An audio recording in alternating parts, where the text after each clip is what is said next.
Every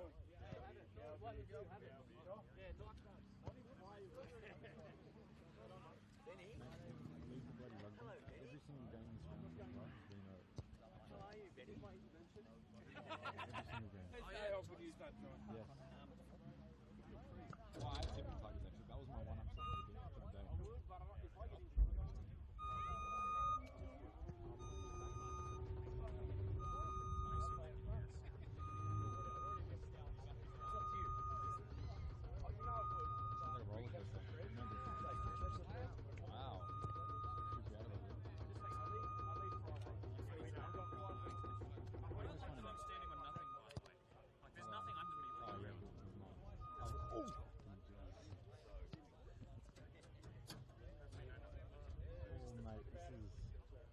You're alright. Look, I'm just going to jump back there. You be ready. Oh, fuck. Oh, yeah, wow. That's This is quite high as well. You know. These are the same as them. Yeah. Like, it's not even close to me. I don't like. So, that's interesting. So, the further away I stand, the more it's bouncing. I guess that kind of makes scientific sense. The center of gravity. Yes.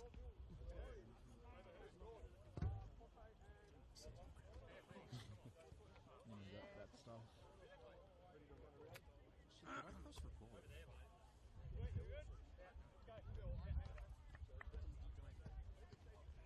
3 minutes from time.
In the last week. Yeah, all from round 1. Oh. Yeah, that's what happened. Is that still a plate up? Yeah, get 5 yellows. You won.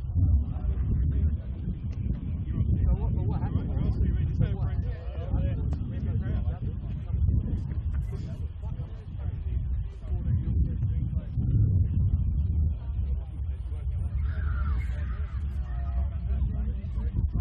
Welcome to the second half of the season, where every match is a 6-pointer. Relegation can quickly become an afterthought with a small run of wins, so can a late in the campaign push for finals or even the premiership.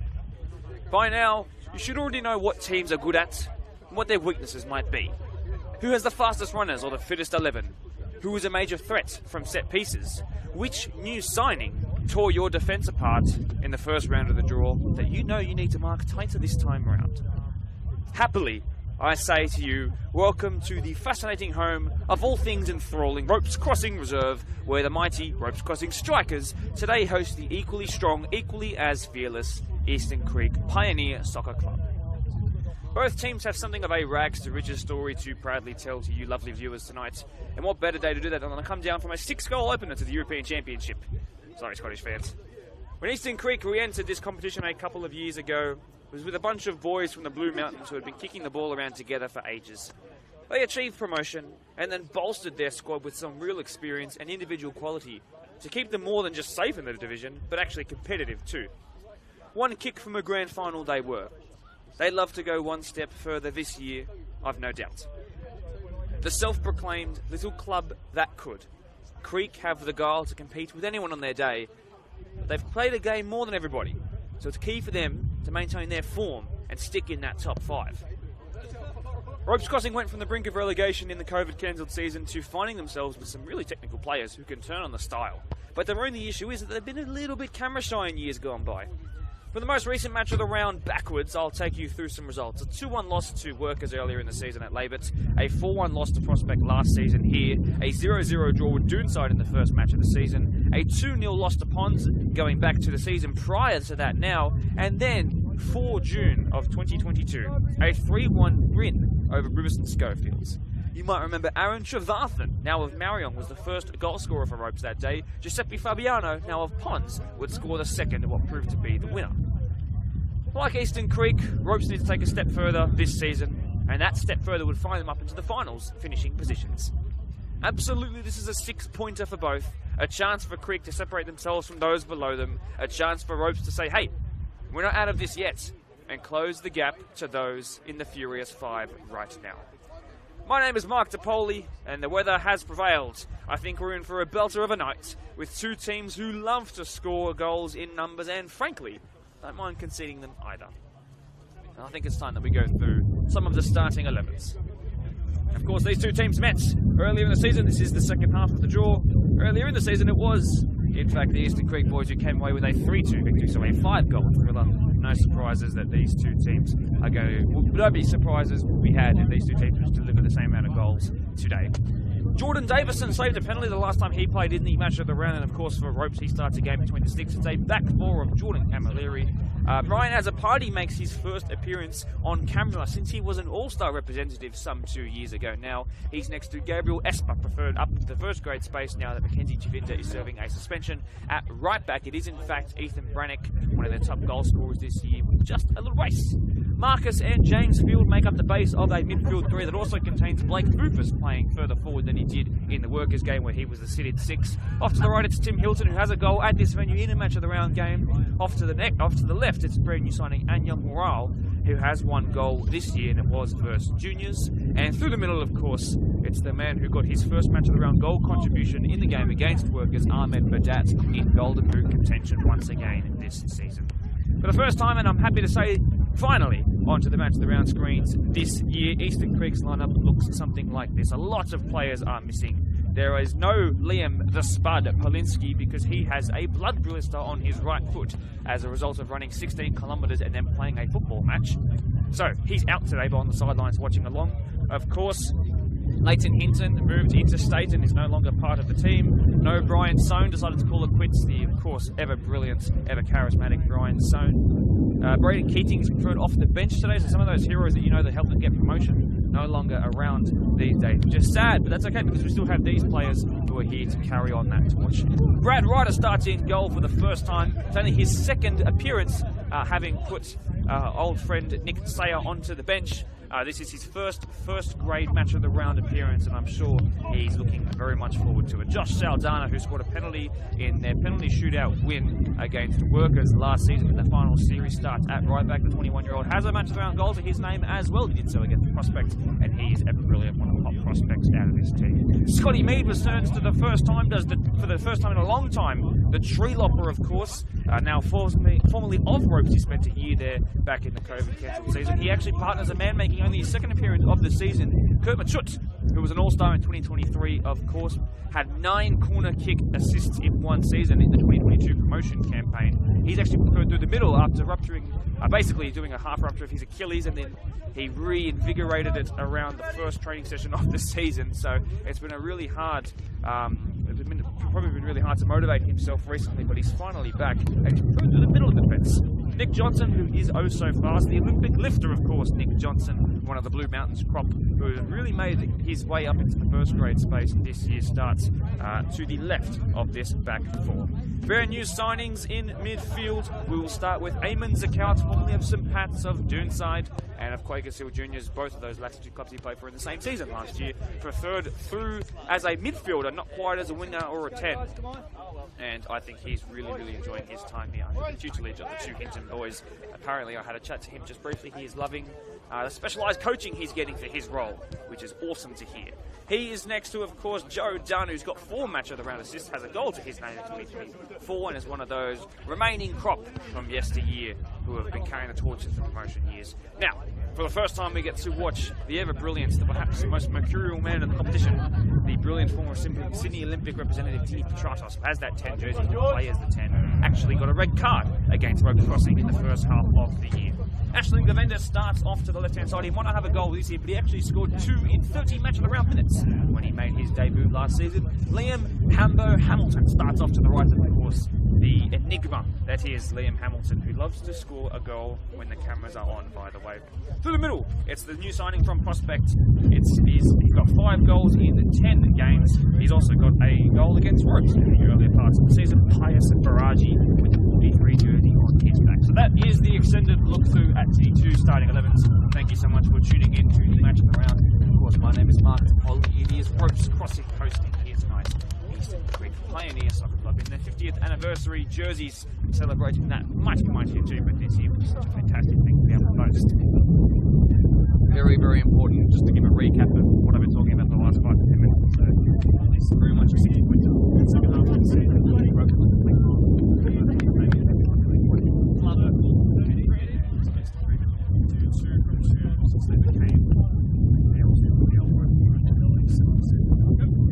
fascinating encounter. A 5-goaler last time we were here. We're going to be blessed with some solid strikes.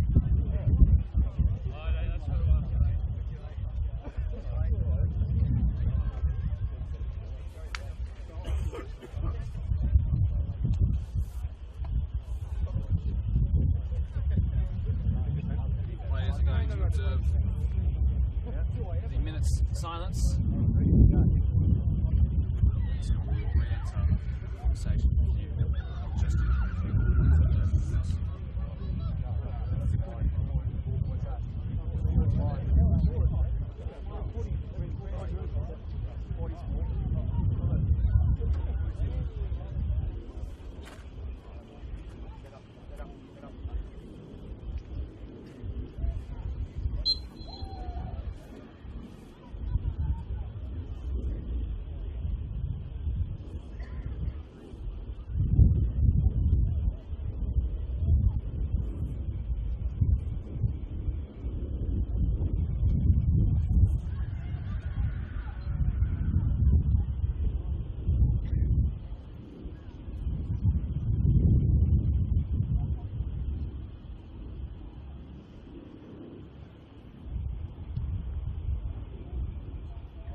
Thank you, ladies and gentlemen.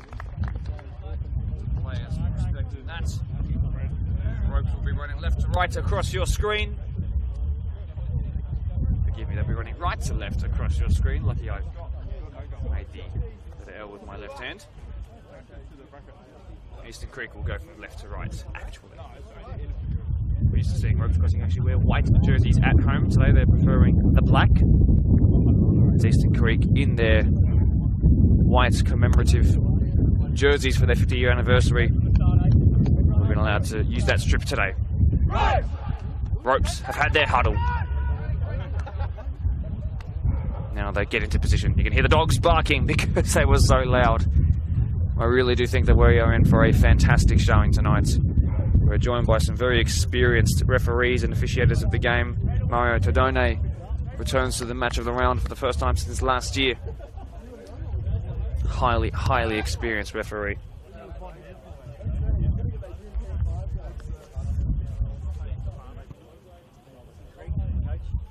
So Ropes will kick us off.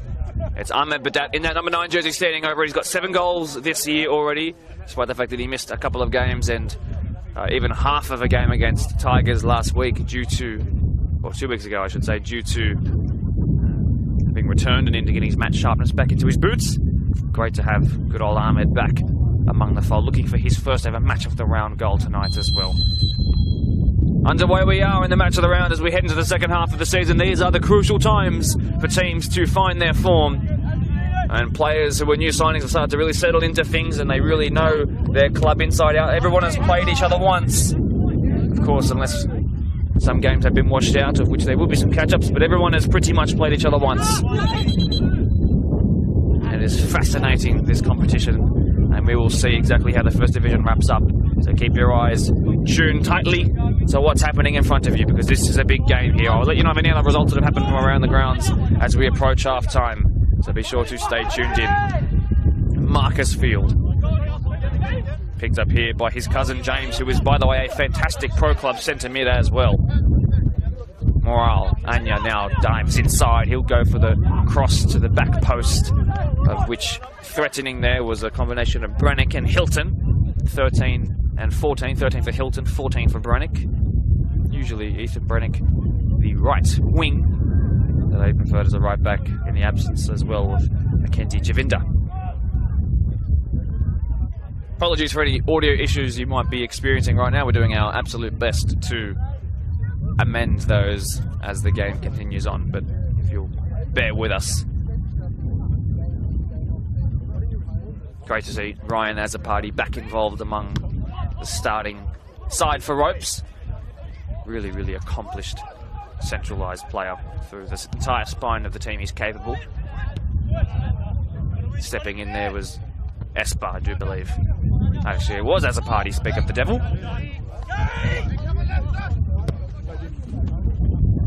Forward it comes here to Dimi Petrados. For the first time we get to see what this kid is all about.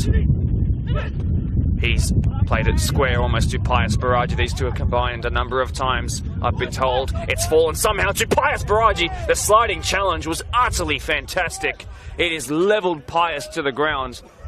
There was a millisecond between him standing and him being on the ground. He was absolutely dropped.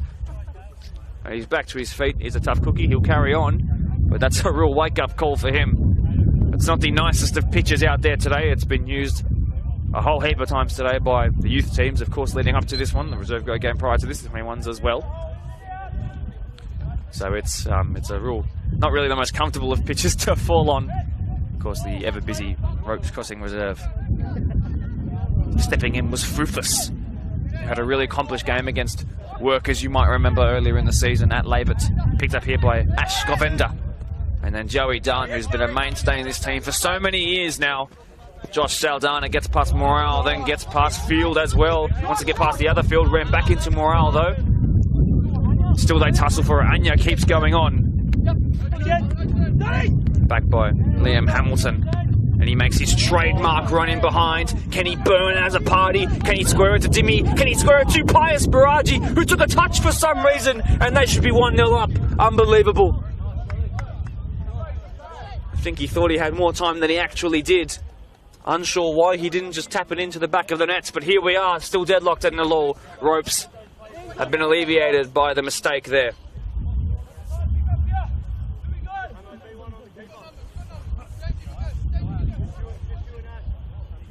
So the first set piece to be delivered in. Oh, it's low and flat by Eamon's account, and we know he's got the ability to deliver really good set pieces, but that one, it just scuffed and hit the ground. A really great turn and show of pace there by Ahmed Badat. And the Golden Boot winner of last year tries to find his right winger in Timmy Hilton. He's then been upended there in the challenge by Joe Dunn. Not at all known for his heinous crimes out in the middle of the park, but today he's the first one who's given away a potential yellow card challenge. It wasn't going to be cautioned, of course, by Tadone.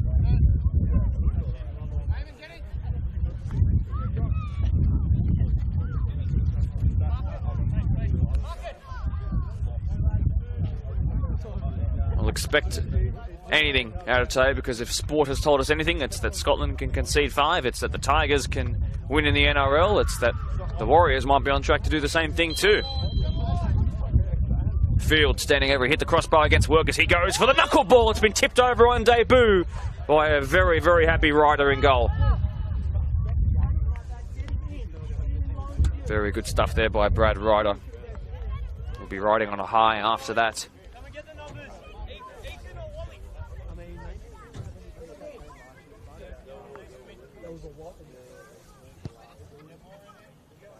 So from one end to the other, a corner for Eamon Zakout, a corner now for Ropes. I believe that to be Hilton standing over it. Delivered in. That's a lovely looking ball towards that front stick, and that's the exact kind of angle and whip you want on a ball like that, because it forces the defence to scramble there, and it was the confident header away by Zakout, but they'll have to go again. Consecutive set pieces, a bit of different movement this time. It's gone towards the back stick. Ryder being challenged. It was almost an Olympico. And it's actually going to be a set piece. This time, a free kick for Eastern Creek. The goalkeeper challenged a bit too harshly there.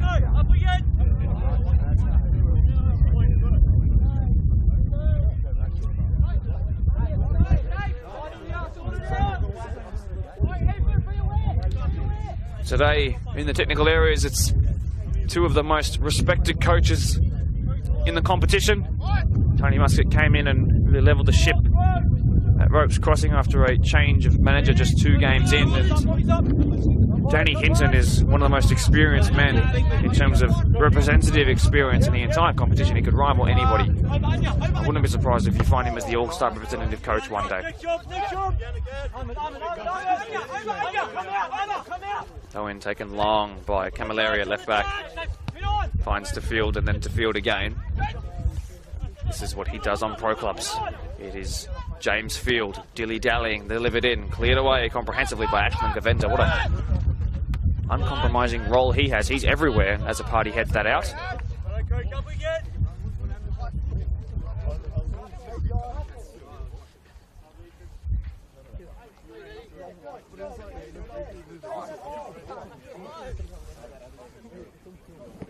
Great thing about the scissor lift being positioned right here is that you can actually hear all that's happening down on the pitch. Throw in taken very, very long, flicked on by Pius Baragi. That's a terrible sliding in challenge by Azzopardi. I wouldn't be surprised if that's a colour of card with a particular shade of red, to be perfectly honest with you, because some might argue that he was through there, but Azzopardi will just be cautioned with a yellow.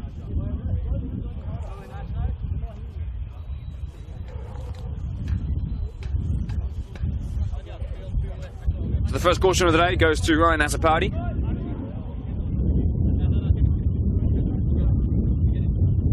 This is his 6th straight start. He missed 4 match of the round games in a row. The last one that Ryan Azzopardi actually featured in was Rope's last victory on camera.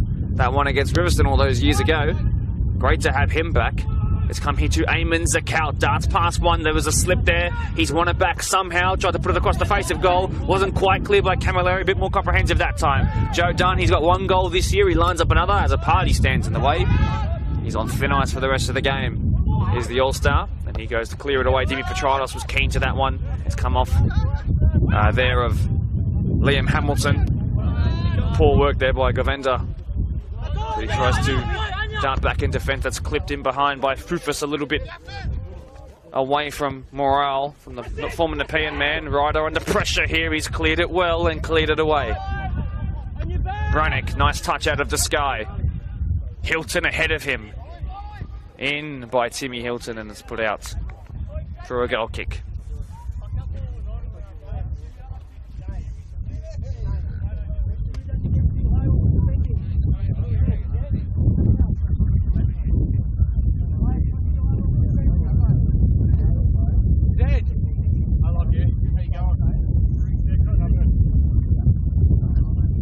the other players that Eastern Creek lost over the off-season. Daniel Araujo left, he moved down south. Cedric Catley-Bond as well. It was great in their run-up to the semi-final last year. Morale wins that out of the sky. Nice touch there. Pius Baragi, but he was eventually muscled off the ball. Marcus Field has a goal this year, wants to find an assist to go with it too, and Hilton unfortunately didn't get his shot right. He's a man who scored the quickest ever match of the round debut goal. Real concern here for Nick Johnson, I do believe. He's gone down and stayed down. And it's way too early to be cramping, so it's most certainly not that. Some genuine concern here for the well-being of the left-back. Hopefully he's okay.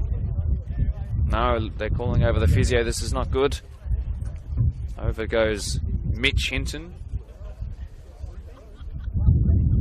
Son of Danny, of course. Brother of Leighton, who you remember.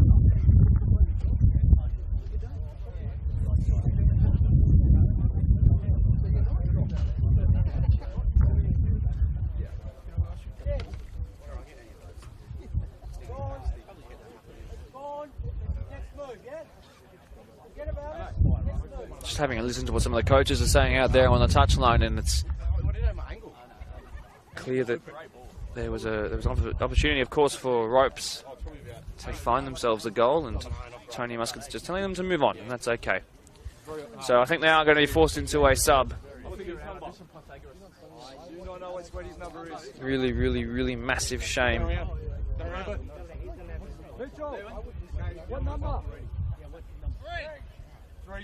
Confirmation. Nick Johnson's day is unfortunately prematurely done. It's a welcome back to the match of the round for Hayden Robinson, who also scored a penalty in their shootout win over Blacktown Workers, of course. He's preferred to do so off of the bench. Today he's going to get almost the full match. Bleach blonde hair, ready to go. So instead to left back, now goes Josh Saldana. His versatility preferred there. It's a very makeshift back four for Eastern Creek, especially with what we've come to know them for in years gone by. It used to be a lot of bruisers, and now there's maybe one player above 6 foot. Not to say that that isn't a sign of quality at all, it's just a sign of how the times change. And you blink, and all of a sudden, Hilton. Nicely tackled there by Josh Saldana, his first involvement as a left back now, as it's picked up here by Kurt Machut. Drives that forward. Recently welcomed in a baby to the world. Congratulations, Kurt Machut and his partner. Fantastic stuff. Competition continues to grow, if you know what I mean.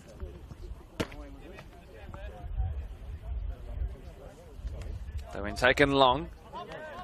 Either side yet to find the back of the net just yet, but the goalkeeper forced into a big save already for Eastern Creek. That one's been delivered in again. Ropes have the early ascendancy, it seems. Matchett lets that bounce, and then he decides to clear it away. Looks to be moving quite good, just 1 game and 10 minutes into his return from that Achilles issue. One of the absolute nicest guys in the entire competition, Kurt. And a real good footballer too. Anya Morale. And Anyanya makes the run in behind again. Fields goes down, forces the referee into a decision. Tadone agrees with him and gives away that whistle blow. Wow, so news coming out of Ponds is that Ponds have won 2-1 over Riverston. So after a 6-3 earlier in the season, a 2-1 this time. A bit more of a controlled scoreline. Fardod Sanjakani extending his lead at the top of the Golden Boot race with 2 goals for the Ponds. Fantastic stuff by Dodd and from Ponds. Ball delivered towards the back stick, and it's gone out for a goal kick or a corner. Big decision that the referees are not yet prepared to make, and now they make it a goal kick. A real fiery reserve grade game prior to this, which was won late by Eastern Creek 2-1, and then proceeded to sing their victory song about as loud as I've ever heard a team do so. And they are one of the great teams of harmony, Eastern Creek. It's one of their absolute benefits as an outsider that I've been able to pick up on. They are such a well-gelled unit. Boy, did they like to sing that song.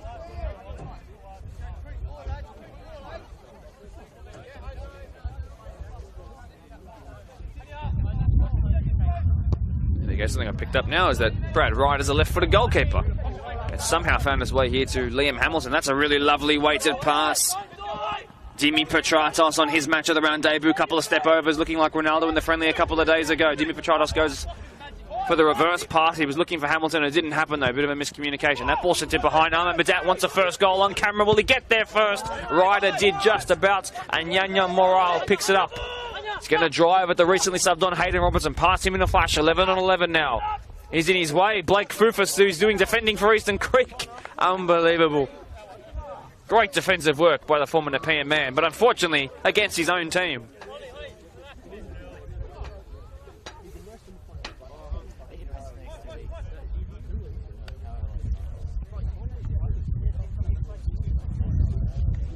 One for Tony Mifsud, the coach, to pull his hair out over.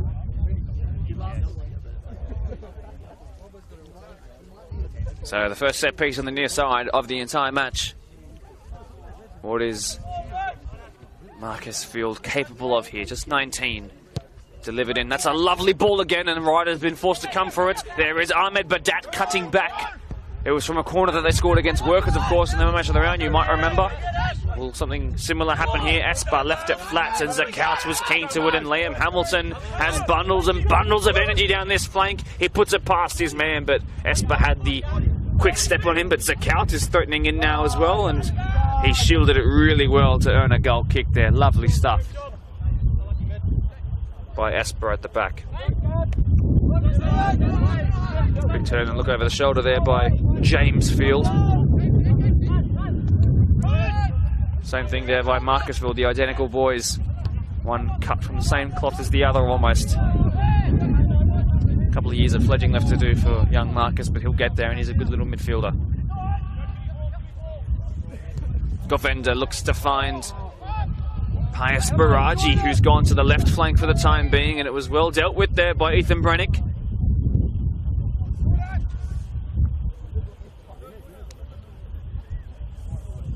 Well, we know how good they are from set pieces, but unfortunately no Liam Spud Polinsky on the team sheet today, who has a match of the round goal to his name as well, has scored big goals in big games. The set piece beacon, probably the best in the entire competition for it, absolutely fearless. He's got that stupid fearlessness about him. It's a great trait to have, especially, of course, from the set pieces.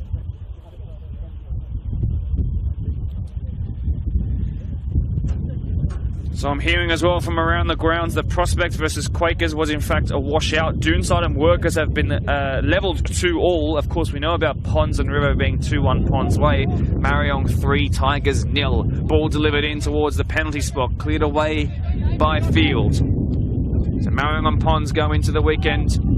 Now even more points clear of Doonside.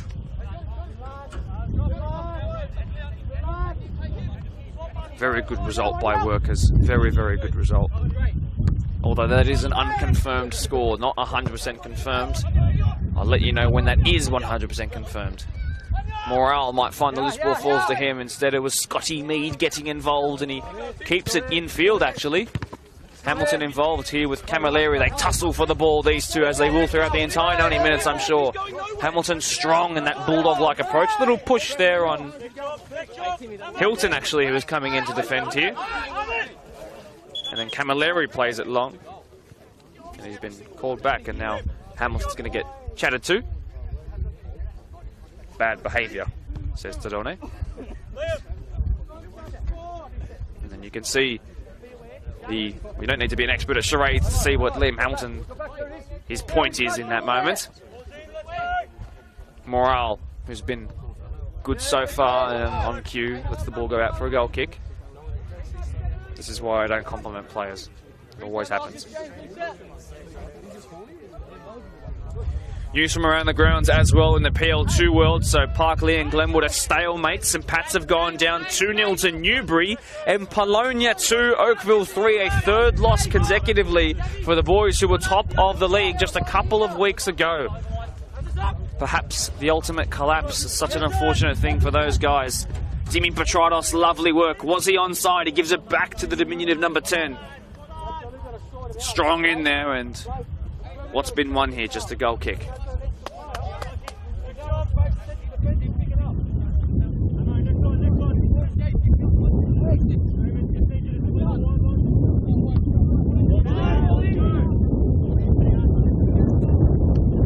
back in play. Camilleri, Field being tasked with tackling Govender. He's done really, really well there. Ryan Azzopardi, one of the many Maltese contingent in this ropes crossing team. Hayden Robinson's been all the way in the face there, unfortunately. They can't afford to lose another player, can they?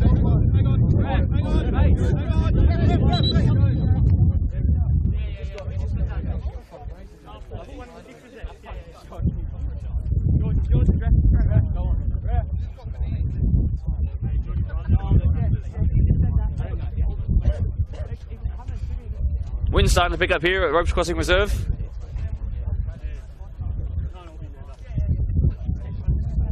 Getting real cold out there, and the longer that these guys have to sit in and wait for these stoppages, the colder it's going to get at the naked skin. Camilleri, who's a threat from these throw-ins. Morale has space to drive into. Good use of the body there. Hayden Robinson wants his revenge, and he's got it. Lovely divvy and shake. A ball up the line. Hayden Talmage gets out of the way, the assistant ref. Bro! Fucking what are you doing?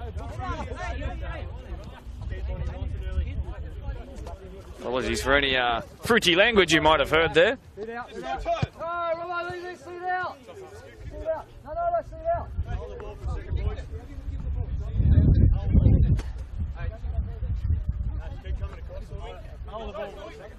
Oh, hang on. Now we've got another stoppage here. Hayden Talmage and it seems that Mario Tadone's watch not quite in sync, so we're learning the time here at Ropes Crossing Reserve. It's a good skill to have, to be fair.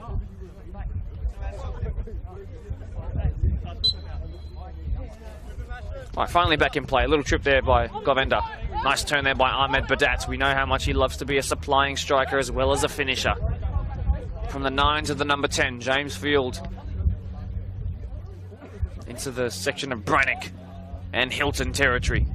Delivered in, blocked by Joey Dunn, and it's been launched towards goal. And it's another wasted opportunity. We're looking for a football now.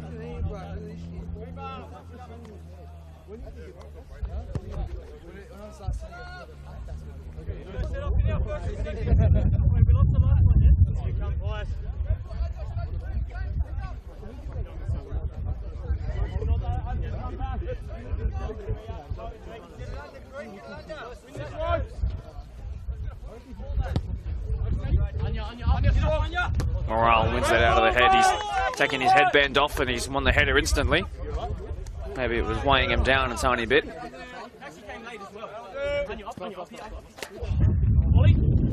Nice from now, this guy there by Jordan Camilleri. Anya Morale involved again. This is a bit of an awkward one for the Ropes defence to deal with, but they've actually done quite well, led by Brannock there. And Davison leaves it. For the time being, he's got the option to pick it up, of course. Pius Baragi, formerly a prospect, now starts to close him down. Picked up all 5 of his first grade goals in his entire BDSFA career this season.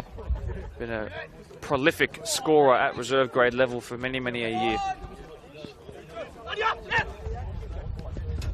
Nice combination play here by Ropes Crossing. Happy to just bide their time a little bit. Hayden Robinson not quite keen to the speed of the game in that moment. Govender steps in. Here is Kurt Machut, who preferred through the middle these days. It'd be so great to still be able to see him flying up and down the flanks. Maybe we'll get 1 or 2 moments of that today, but not a constant thing as a centre-back, as you can expect.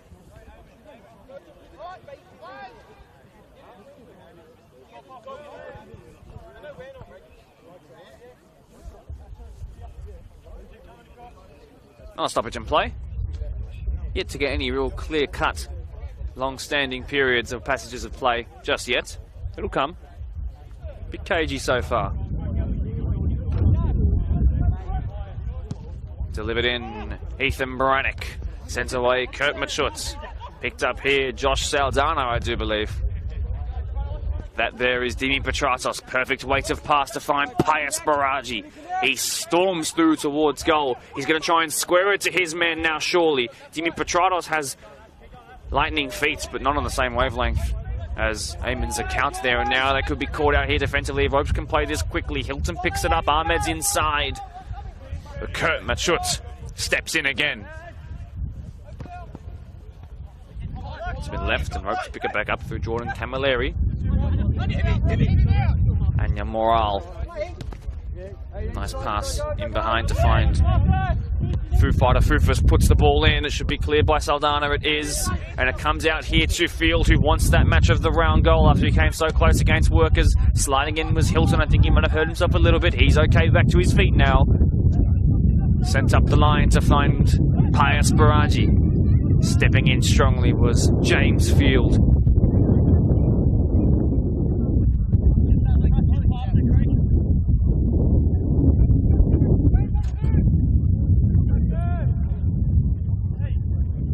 Lovely work this by Marcus Field this time.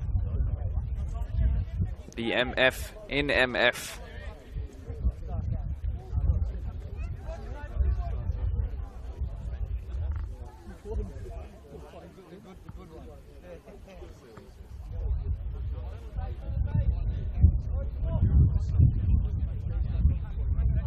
Brad Ryder, 23 years old, very young for a goalkeeper. Match of the round debut, first year at the club.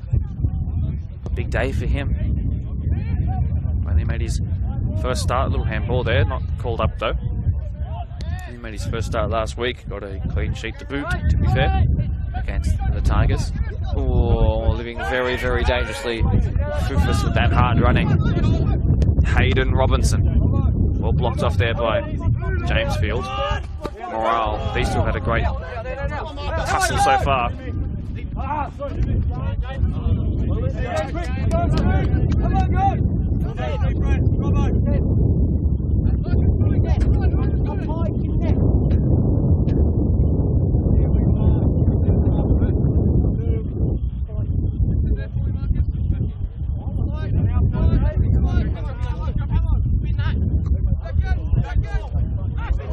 Govenda. Eamon's account has good technical ability, and Pius Baraji goes down under the challenge. Was it an illegal move? It was not. It's just a coming together. That's a monster of a kick. Shoots Brave out of the air though, but that is threatening. He scored a header against Marrow in the first round of the season. Marcus, James Field, forgive me. This now, Marcus. A little too selfish. Teething problems for him. Dimi Petratos, 4 goals in 6 games. Liam Hamilton. Nice idea. Wrong execution. Eamon's account picks it up.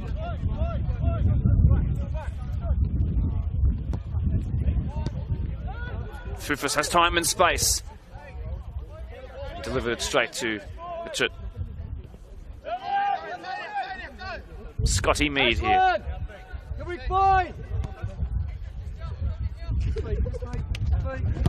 And then he clips that forward and wasn't again on the same wavelength as his right winger there. James Field had a really accomplished game so far. Formerly of Canberra, Croatia, of course, James Field.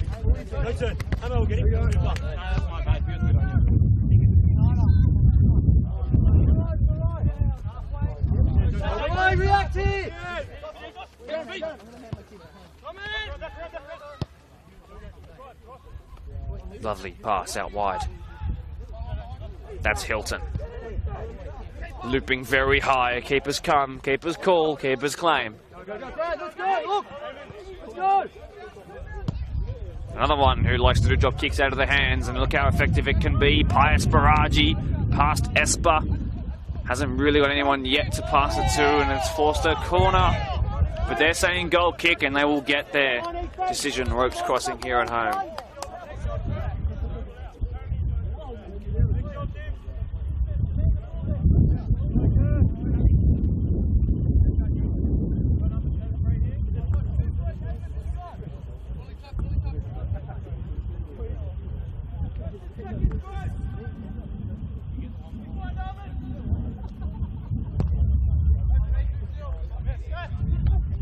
Flicked on, all the way back to their own goalkeeper.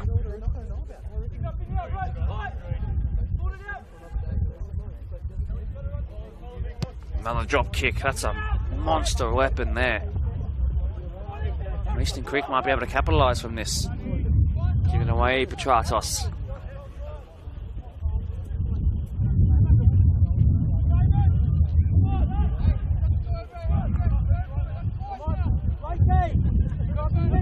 Lovely flick.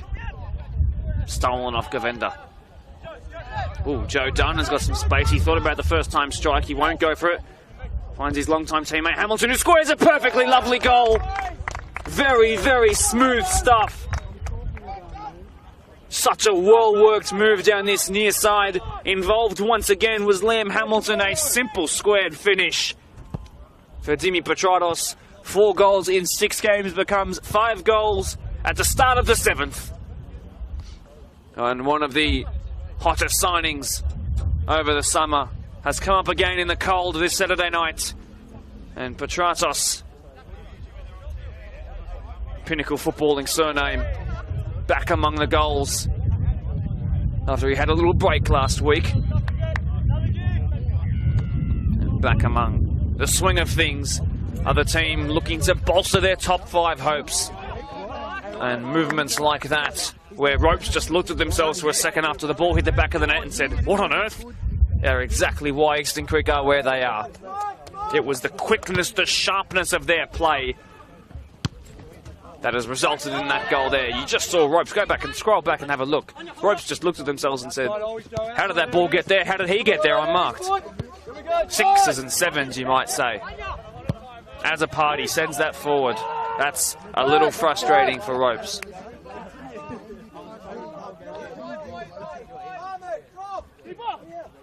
Well, now Ahmed Badat's Ropes crossing.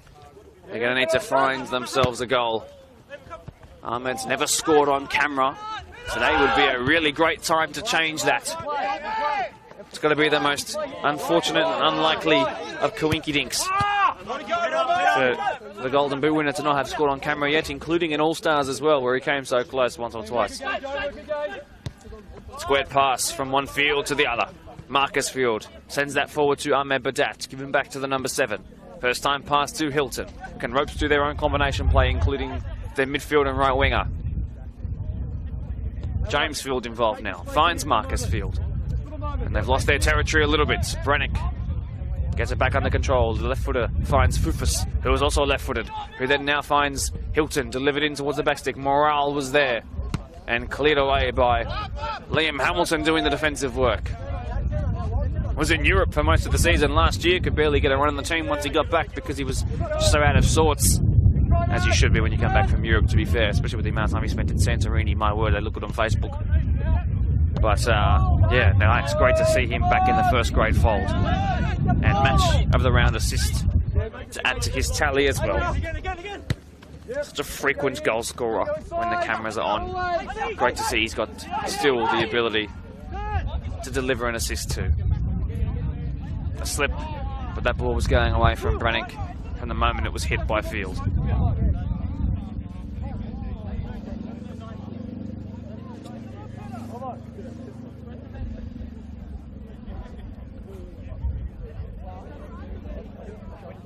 When he receives, like this, that.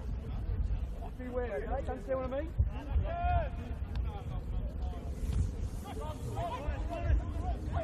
Govender delivers in behind as Eastern Creek look for a second goal in this game, and it would have to, you'd have to say, with their record when they do take leads, it wouldn't be one that you'd say the game is over, so don't worry. Just a couple of weeks ago they had a 3-goal lead against Ropes Crossing, of course, and that game ended 3-2 with 2 goals unanswered from Ropes that almost brought them back into it. So don't switch off. If Creek find a second goal, I promise you the tie will most certainly not be over from a competitive standpoint.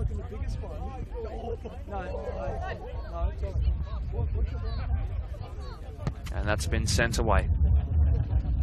And that's Ryan as a party. And that's Joe Dunn for Eastern Creek. And that's Eamon Zakout. Esper stood in the way.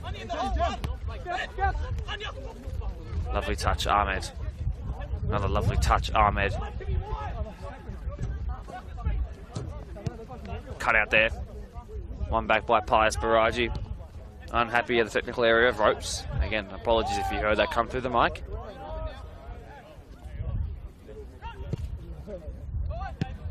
Bit of Route 1 doesn't hurt nobody, but it was cut out by ropes, and now James Field thought about it. Right in front of the very, very happy reserve grade team of Creek watching along from behind the line. You'll be able to tell that ball's gone out. That's not the first time that Hilton's put it out for a goal kick with those crosses. Got to sharpen that up.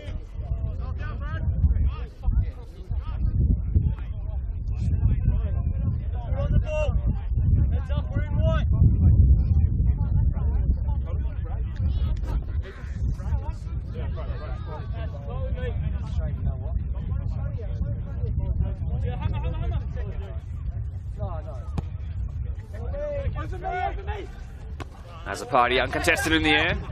Govenda won it out of the sky there though. Forward come ropes again. James Field then found Ahmed Badat. A very accomplished cricket player as well is Ahmed Badat.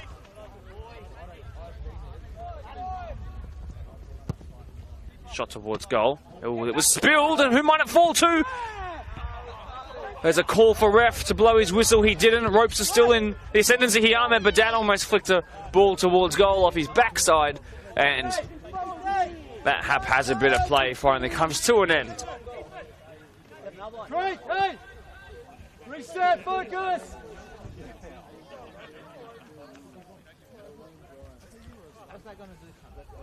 When you have players like Ahmed Badat and Hilton and the Field Boys and Morale and Fufus, you can create chaos like that. There's some really good technical players there.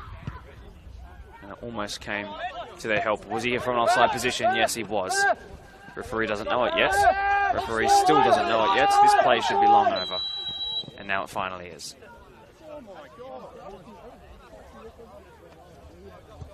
So it appears that our referees do not have communications kits, unfortunately. Don't ask me why.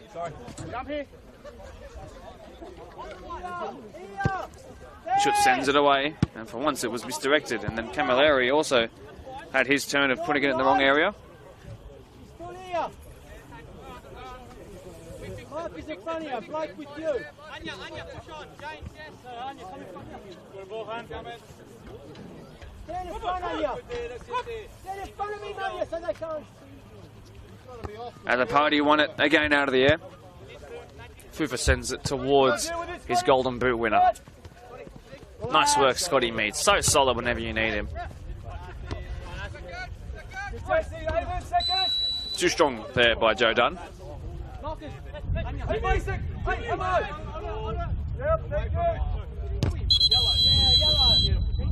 And that'll be another yellow card dished out. One for as a party, and for ropes, one now for Creek and Eamon's account.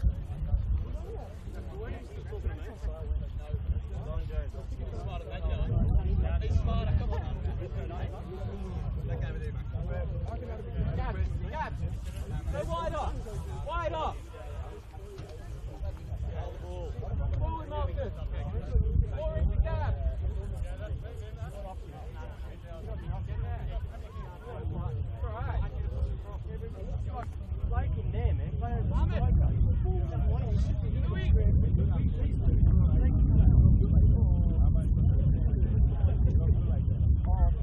Such a delay. Now finally back in play. Away by Machut. There is Govenda in his second year at the club. Hamilton in his fourth. Lovely touch by Dimi Petrados. Well read there by James Field. Come on, here we come towards you. Petrados took it quickly, looked to find the man who provided him with the goal that has these two teams separated. 10 chases down 10. 10 now chases down 16. Sent away. And into touch, into that brand new covered spot for the fans to watch along. Which would have been nice if it was raining today, I'm sure.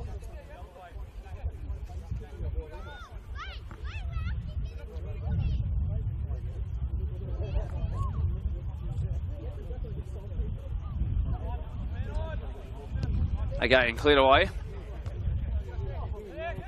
the air quite simply there by Saldana. Joe Dunn somehow hit it straight into the midriff there of Marcus Field, who was on the ground. No midfield partnership of him and Matt Duff this year for Joe Dunn, unfortunately. They've been together since 10s.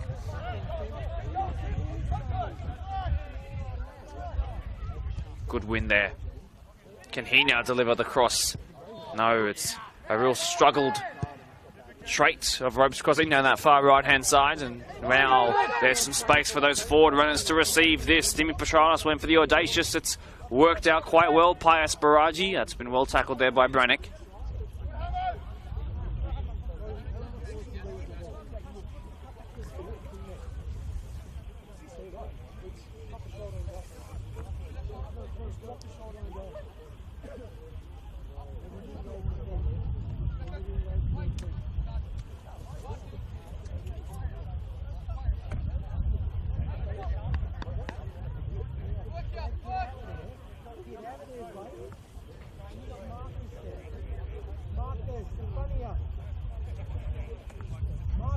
Jeez, massive delays in between plays here. It's taking the momentum out of it, to be honest, a little bit. That's lovely work there, though. And then a poor bit of focus displayed by Saldana.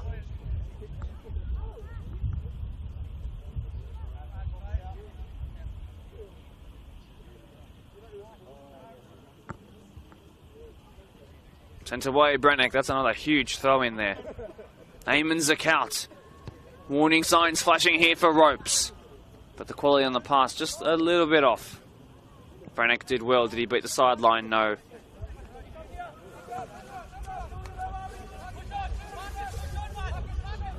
Zakout will leave it for Saldana. Taken quickly back to Eamon. Change of possession 1, 2, 3, 4 times in the space of a couple of seconds there. Free kick.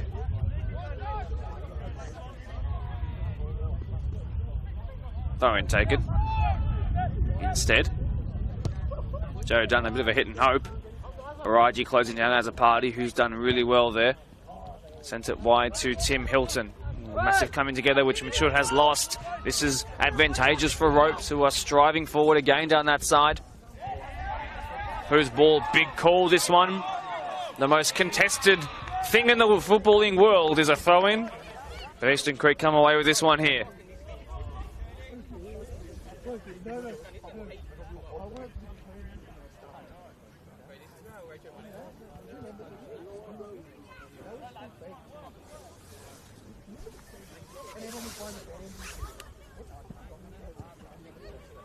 And again, we wait for a throw-in.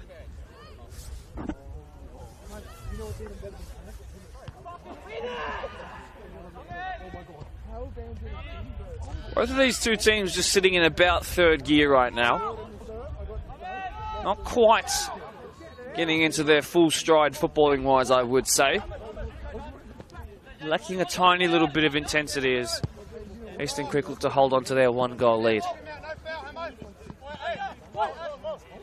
Better work by Camilleri, who busted along to get up down this near side. It's played back here to James Field. Anya Morale, he gave it away. Come here to Fufus, no handball called.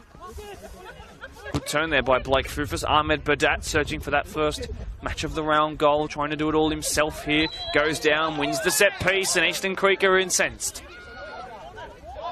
That's a couple of calls that Joe Dunn, in particular the club captain, of course, has just been really unhappy with. And they're going to use the time ropes now to have Ryan as a party come and chat to his coach, Tony Muscat. I know what's being said. Tony being very specific not to give anything away. Well, a 4-man wall that Brad Ryder has set up. He's already made 1 or 2 big saves in this game. One in particular when the game was still deadlocked very, very early on. Now we're getting on the tips of half-time, and Ropes won't be able to find their way back after Badat won a set piece that James Field will take uncontested. This is definitely his ball. Have we just seen some referee spray? We have. Well, there you go. That's a first. James Field stands over it, looking for a first match of the round goal. It is James Field. And it was always going over, unfortunately. Amen. Simplify. Yep. Jordan Camilleri is one who, because he's close to me, I can hear a bit of what he's saying, and he's clearly quite frustrated with what's happening at the moment. He's obviously seen his team play maybe a bit better than what they're displaying at the moment. Must be frustrating knowing that you're here to compete in a Premier League match of the round game and you just can't quite find your level for one reason or the other. Can Badat be the one to change that? He's going to have to do a lot of work by himself here. Great block there, I think, by Scotty Mead.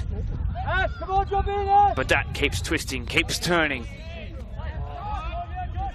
There's a couple of phones going off for the 45-minute mark that's been eclipsed. There was 1 or 2 stoppages, though. Of course, there was a forced sub for Nick Johnson. Didn't play any of the reserve grade games, so Nick Johnson's night over after just a couple of minutes. That must be so frustrating.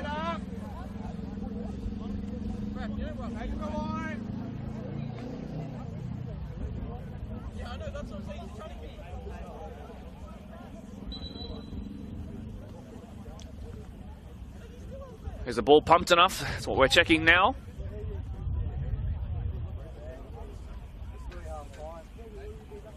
Apparently not.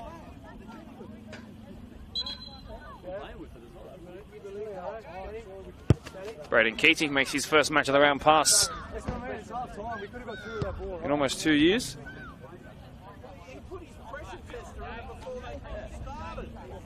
Checking the pump level of the ball now that we're 45 minutes into the game is a new one.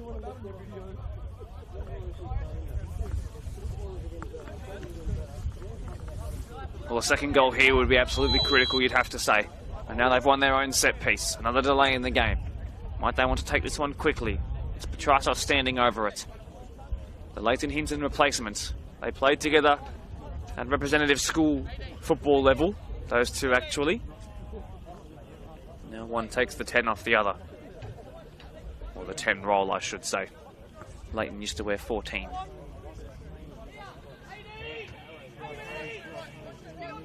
Big job here for Jordan Davison in goal.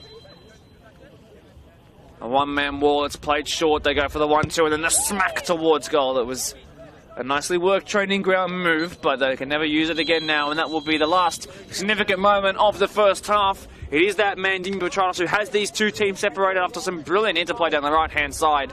But a game that has been quite stop-start, you do have to say. It is currently the visitors who have already won one time against this club, of course, who have the lead once again. And it's going to be very important considering the results that happened around them, with both Pons, Mariong picking up 3-point hauls, and Workers and Dooney around them also picking up a point each. It's critical that they maintain this lead into the second half and beyond. We'll see you back soon in about 15 minutes. Come on, guys.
Competition has been blessed by the presence of current ropes representative but former Eastern Creek coach and also match of the round extraordinaire podcast favourite son and all-star coach himself, Matt Hetrick, whose kids of course play at Ropes Crossing now, so he's wearing 2 polos of 2 BDSFA clubs, the 2 being the clubs playing here in the match of the round. Welcome back, ladies and gentlemen, from your little break on a day in which the Euros really kicks off. This is your kickoff to the kickoff, I guess you might be able to say.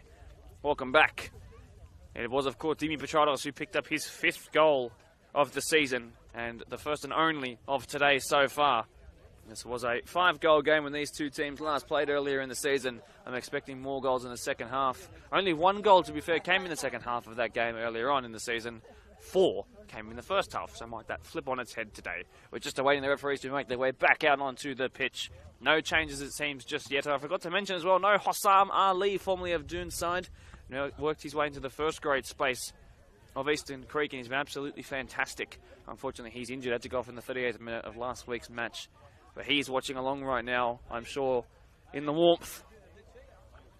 Confirmation, by the way, 2-2 with Workers and the Doonside boys, which is a great thing for Eastern Creek, because if I turn my pages back and look at the table, Eastern Creek with a win would be within 1 point of Doonside, which looks fantastic on paper, by the way. Although, to be fair, also in saying that, Doonside have played 1 fewer game. Looks like there's going to be the introduction of, I think, Nerio da Cunha, who made an appearance in the match of the round against Workers, as the Oakville boys giving their jesty best in our comments section on Facebook and on YouTube to the Bologna boys who they beat today, which I personally, I love. So Nerio da Cunha on. How might that change how ropes are going to play out? I can't exactly tell you who's come off just yet. Still see, actually it might be from Marcus Field, and the ball's been taken off of Petratos. I've never quite seen that before. Ropes straight away back into the ascendancy. Can they use that momentum straight away? Did Tony Muscat blast them enough in the halftime sheds? What a weird way to kick off the second half. Add that to my list of things that I can kick off my bucket list. Nerio da Cunha straight into the swing of things, and then strike towards goal. What a save on the follow-up! Was there a handball? Huge call to make. No, they say. And Ropes can't believe it. There are 2 players down as well. Play's going to go on. Now it'll be stopped. And the question being asked, how is it not a handball?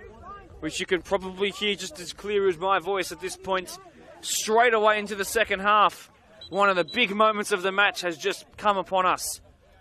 Huge concern here. There's a call for VAR. Unfortunately, we can't quite afford that, but we're getting close.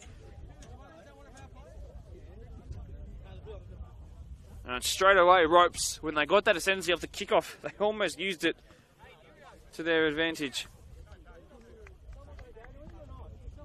It was Nerio da Cunha straight into the swing of things, with that ball flashed across the face of goal.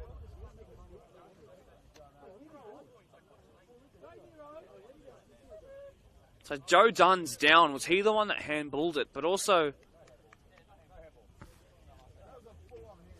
I can't tell exactly who the Ropes player is.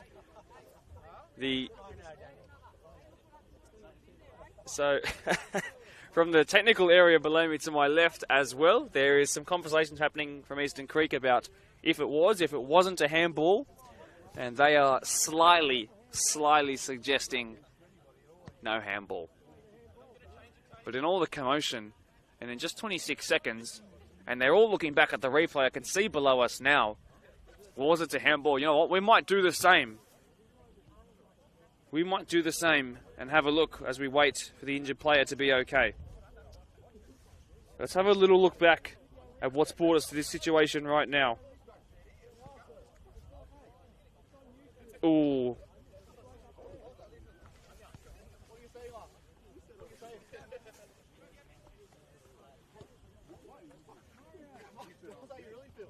Ooh.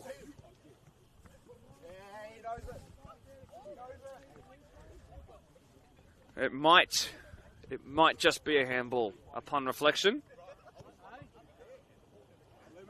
It is a big call to make, not make. Now, what makes it contentious, what makes it very contentious is the fact that, yes, Joe Dunn does fly in with his arms raising as if he's praising to the heavens. But what makes it contentious is where it hits. It hits him almost on the rear delt. Now, if you don't know where that is, that's above your shoulder blade. It's the final head of the shoulder towards the back. So when someone says pat yourself on the back, you're usually touching your rear delt. That's where it's hit. And that's what makes it so contentious. Does that count as the back? Does that count as the arm? I'm going to try and pause it while I watch this.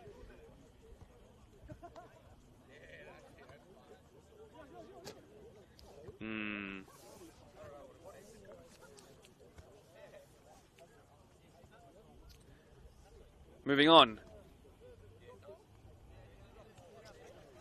Now finally, by the way, everyone's back to their feet.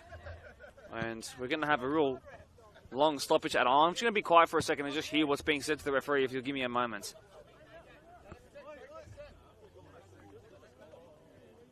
Had the absolute best angle. So it's going to be a dropped ball, not a penalty, nothing like that. It's going to be a dropped ball from where the play was stopped. It was when, of course, Pius Baraji was bearing down this near side touchline. Eastern Creek can feel themselves and consider themselves perhaps a little bit lucky. I know plenty who would have given that. I know those who won't or wouldn't have. Massive, massive moment in the game. James Field is going to be sporting enough to give it back to Eastern Creek. It was technically their ball. Saldana sends it over the head of Brannick.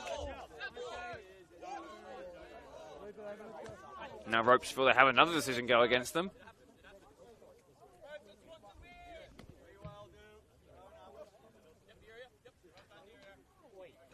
It's Tim Hilton who's come off, by the way. I still see him with the tracksuit on and change of clothes complete. It's a real shame that his night has had to come to a premature end.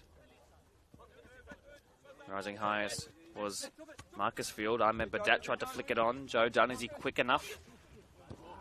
Oh, he's offside, unfortunately, Morale.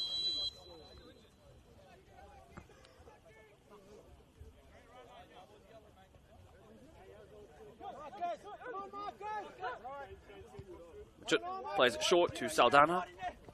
Eamon Zakout in his match of the round debut for this club. He's the man who has played for the most amount of clubs in match of the round history. He's now featured for 3 different match of the round representative clubs. Outside Quakers Juniors and now here at Eastern Creek. Has he found his home? For his sake, I hope he has. Machut plays it to the touchline. Zakout, Spigot the Devil, puts it out.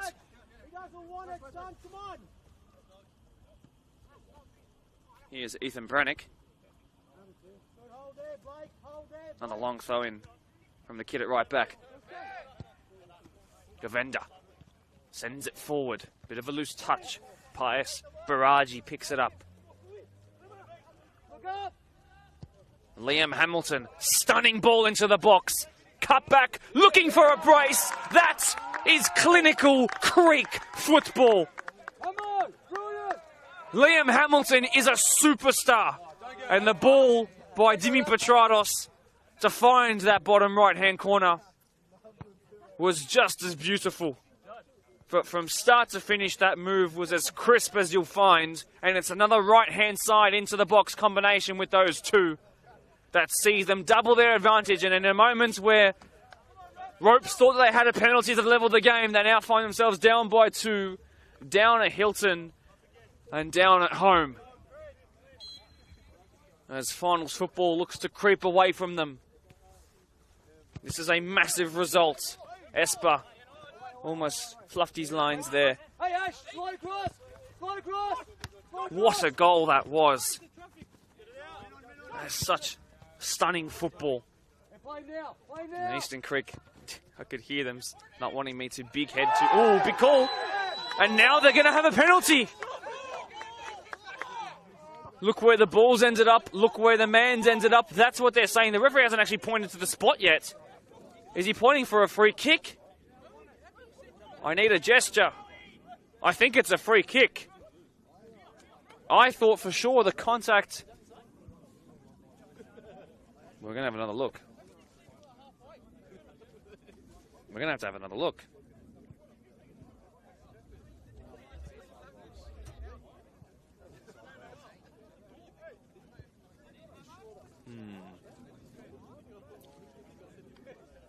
Looks like it's another pause job for me to do here.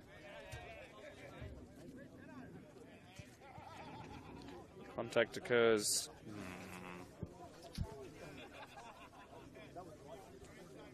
Well, it is about as close as you will get to a penalty. If they score from this, they won't mind too much, of course. Dimi Petranos looking for a match of the round debut hat-trick.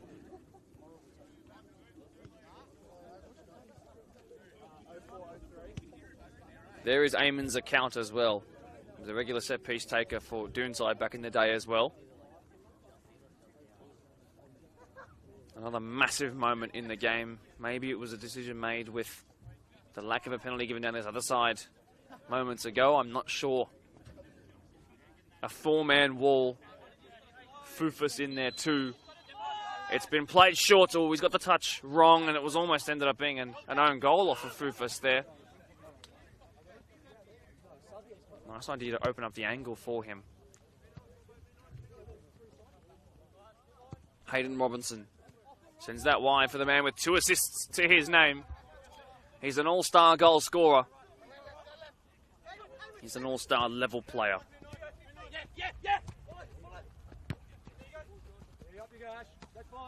Govender flicked it towards Brannick, who let it go out for a throw.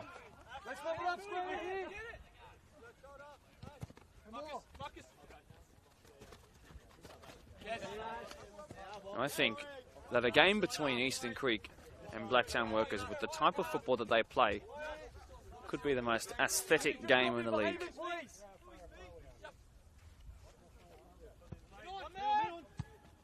Fufus lumps it forward. Good work by Anya Morale.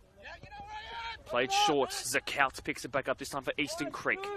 Being closed down by Nerio da Cunha, who has been good in the moments he's had on the game. Too much by Zakout. Simple, simple, simple was the call from coach Danny Hinton. Machut tried to deliver. Camilleri wasn't caught out this time, although it's going all the way back to a keeper who's just been able to clear it. Ball's still in. Dimitri Petratos. A lovely weight of pass. Pius Baragi to make it 3 and seal it. No.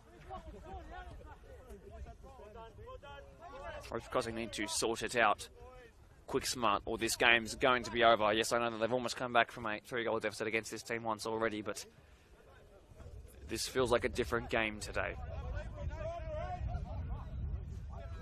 What a pass it was initially by a little bit under hit, tiny bit, but the intent to find him and to split the players in the manner he did is so typically brilliant. Just a little personal message to you, Kurt. It would be an absolute travesty to not have you in this competition.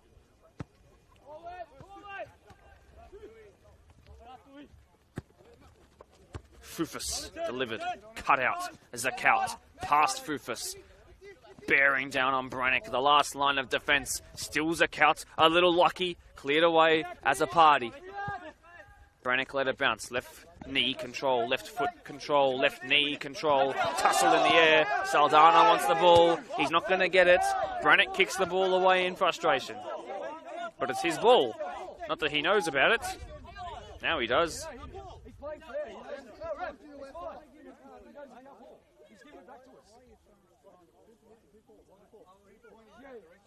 It's ridiculous.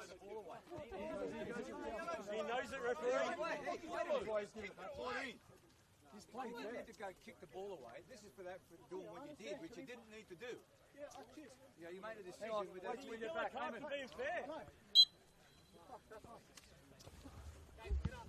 Moving on.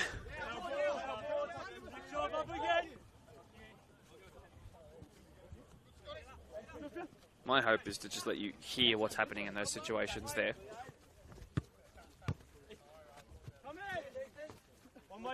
Which is why I tend to stay quiet, especially when it's on these near sides, so that you can hear what's happening and the communication of high-level referees.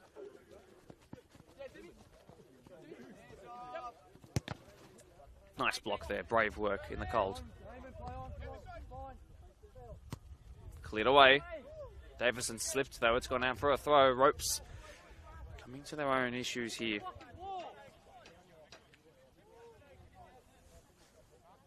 Causing their own issues, perhaps is the better way to phrase.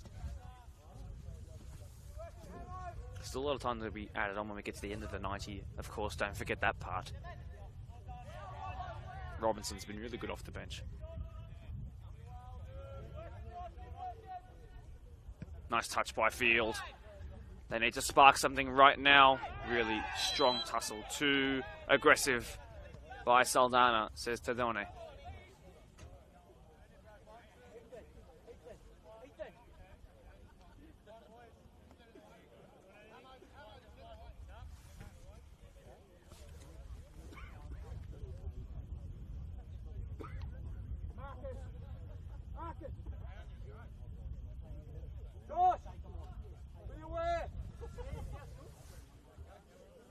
Back to his feet, Anya Morale. Just about.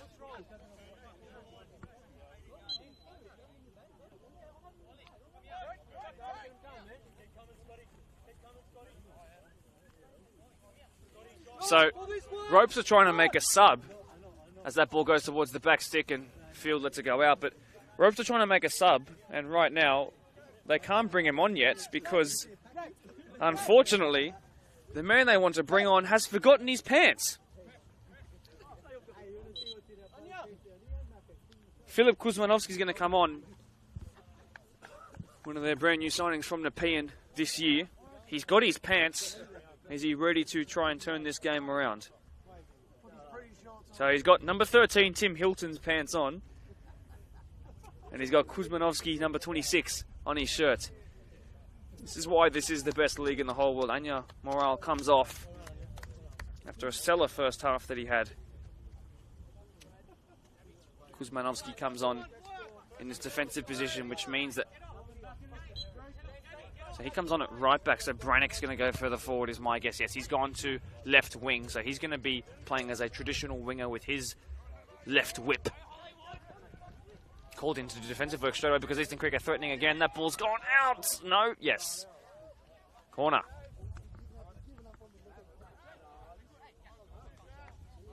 So reports coming out of the Doonside Workers game is that Doonside were down 2 goals with 15 minutes to go at home, by the way, at back to Dooney Day. So they've clawed it out very, very late on. Bit tired after a midweek game against Kellyville Colts that went very late into the Tuesday night sky, I should say. A very gutsy, backs against the wall win. Delivered in by Machutz. Cleared away again at the front post this time. A game that's been defined largely by beautiful delivered in balls from the right hand side. This time it's from a set piece. That's a nicer looking one. Going to call the keeper into action here. Didn't even have to jump to get it.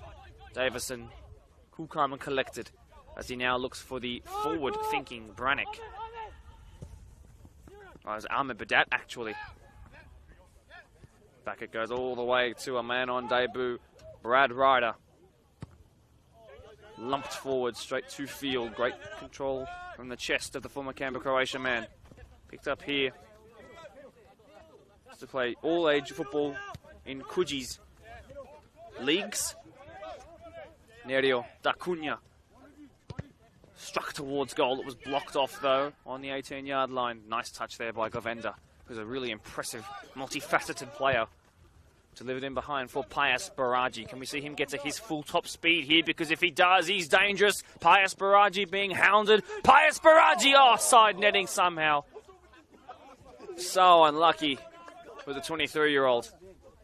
Looking for his 6th in 11, which would take his conversion rate per game up to just more than half.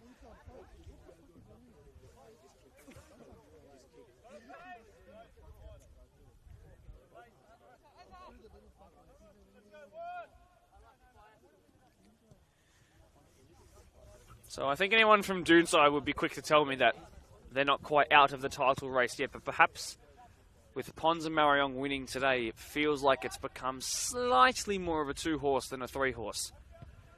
They've done a Liverpool.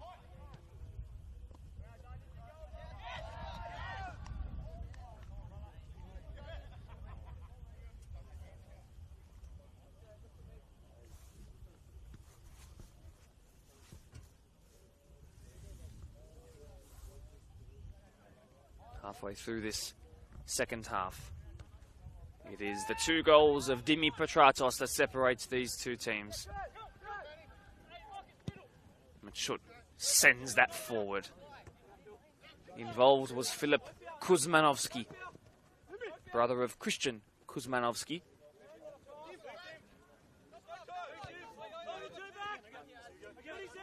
Govenda. Machut was always going to show onto his left. Eamon Zakaut and Kuzmanovski's got past 1, 2, but not the third, and Kuzmanovski back involved again.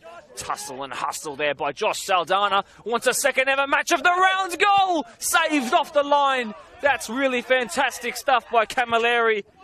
Saldana's in the next stratosphere. He's off the pitch completely. Ball is still in play. Camilleri clears it away this time, but not before it went out for a corner. Rope survive.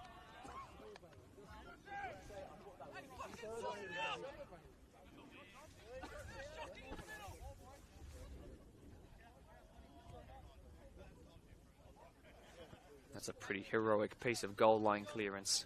I should say goal line clearing.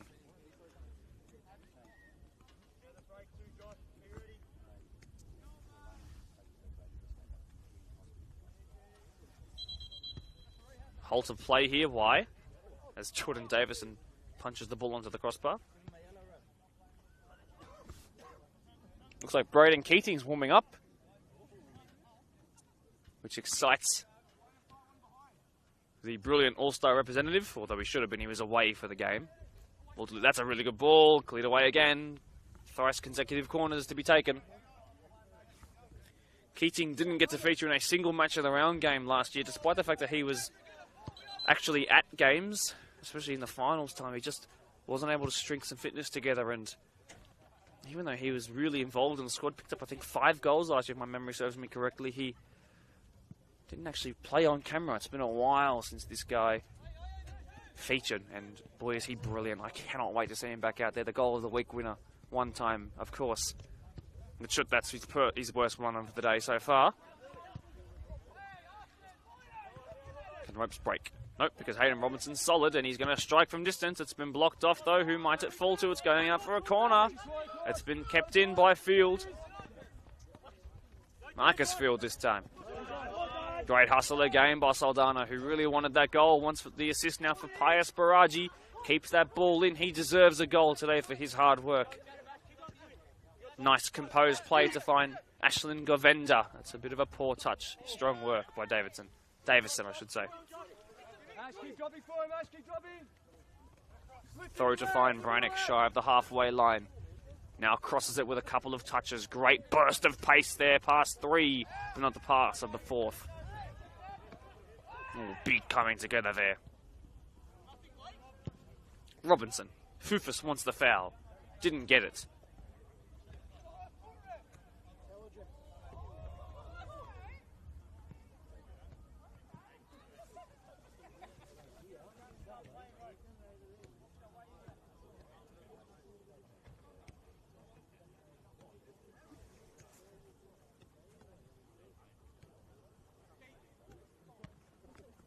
Of course, next week is Tigers versus Pons in the match of the round, as we get 2 Premier League 1 games in a row, which is fantastic, and it's a game Tigers really need to win. It's a game Pons should win on the basis of proceedings so far. Although it was Tigers who gave Pons their first loss of the season, I should say. Easy claim for Ryder. It's the first time ropes have really come forward. Brannick's just gone down. His night is over. Fortunately, he's pulled up lane with something there. Under no inclination to stop the play as they're down a left winger now. Ropes. Camilleri is going to do the job of 2 in defence here. Still they go on again under no obligation to stop. Eastern Creek go on. They want to put the ball out. Going to be an easy claim for Davison in the end.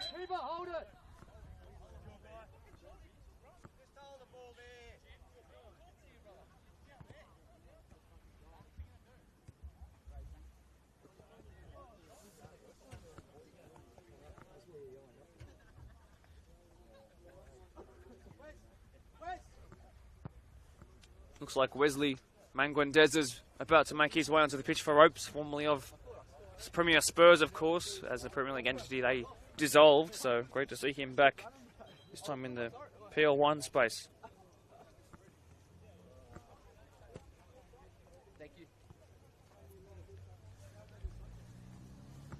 Where's Manguendeza? On he comes.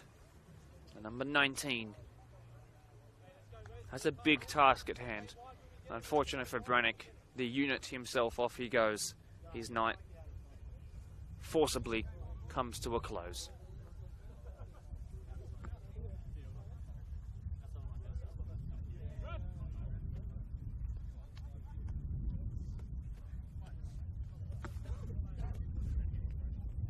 Go! Let's number them up! Get them numbered up! And finally, we're going to be back in play. Maybe about 6 minutes to add on at this point, come the end of the 90.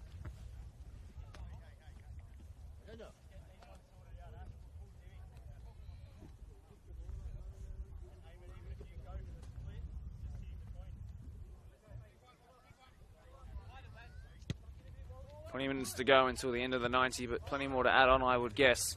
Liam Hamilton, who's been one of the players of the game. Pius Baraji, that ball's gone out off him.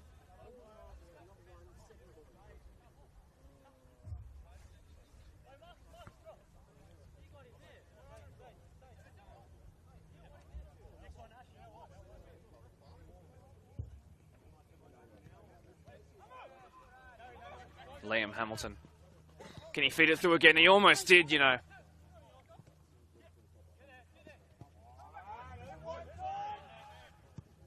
Ball delivered again.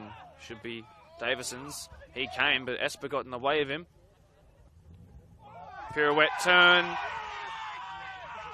Decision not made. Ahmed Badat trying to claw the strikers back into it. Can he find field? Opted not to play him. Wants to go himself. Has the ability to do it. Smacked away.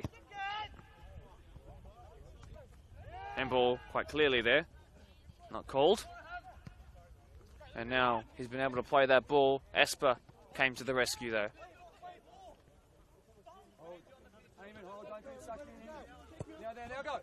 Field, that ball bounced a little awkwardly for him, but he's done really well, the 19-year-old.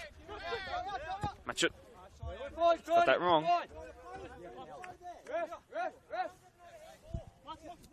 They're going to go to their bench. Eastern Creek, it's their turn this time.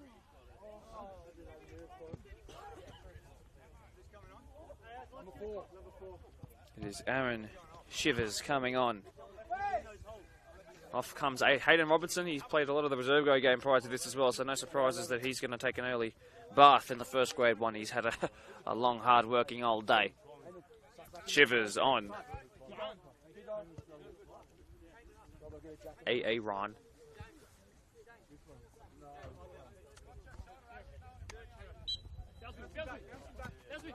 Nerio da Cunha pounced on it. Did Dimitri Petratos. Tried the scoop. Didn't happen. But they've kept it. Zakout almost found Dimitri Petratos there. Govender. Nice touch, Saldana. Can Creek play their way out of this just about past Badat. They're in trouble here. Joe Dunn steps in. They've actually kept it really well. If they could combine here for a goal, it'd be one of the greatest long-standing goals in the history of the match of the round, but no. Even Liam Hamilton couldn't keep it in.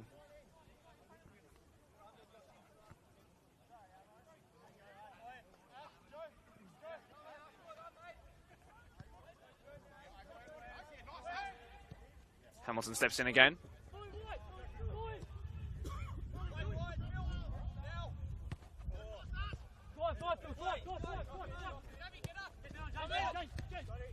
Nice touch. Well done, Matchett. Really, really solid work. Pius Baraji was offside though. Must be frustrating for him.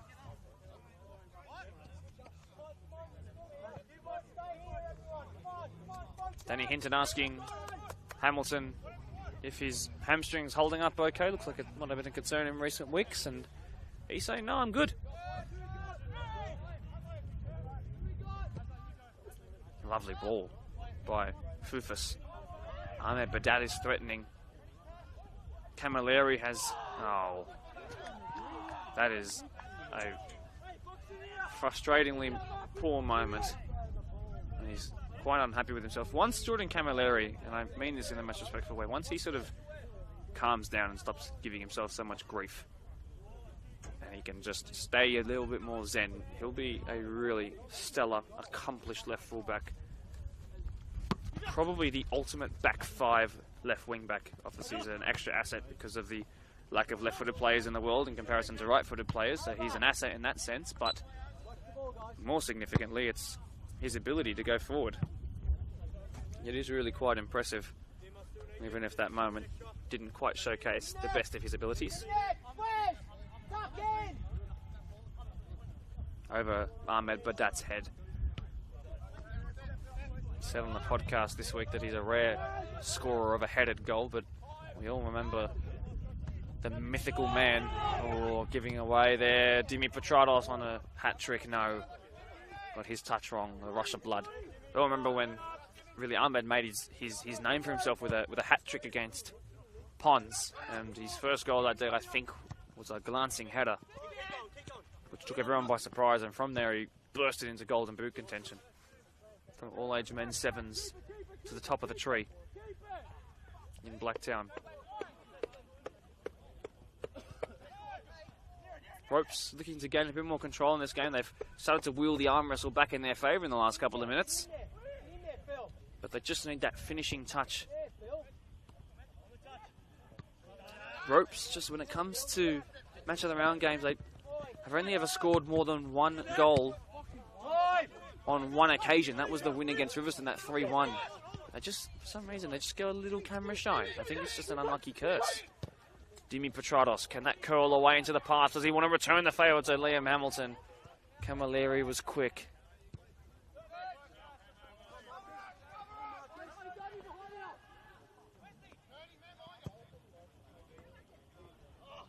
One in the air quite simply there by Saldana, who's again had another solid game.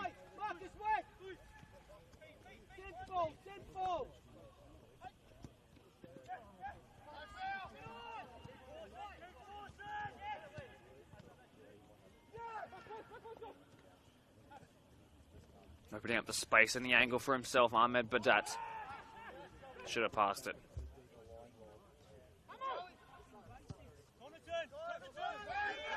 Dimitri Petratos crosses the halfway line, being closed down by Manguendeza. Sends it out wide. Govender, who's taken up space on the right-hand side, squared back to their star man. Tried a little too much.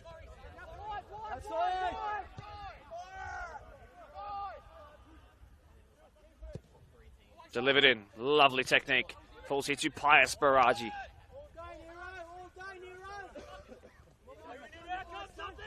There you go. Sent out wide from one youngster to another. Marcus Field now. On the right wing this time, where he started his first ever match of the round as a right winger. Finds his cousin. Back to the original Marcus. James Field now. Flat, low, cleared away. Joseph Dunn. James Field, left-footed strike, blocked off. That'll sting, my word, that'll sting. Enjoy the deploy sign on your kidney. Ashlyn Govender, chance here. Numbers push forward for Ropes. Back that goes by Esper to his keeper. That's actually brilliant work by the defender.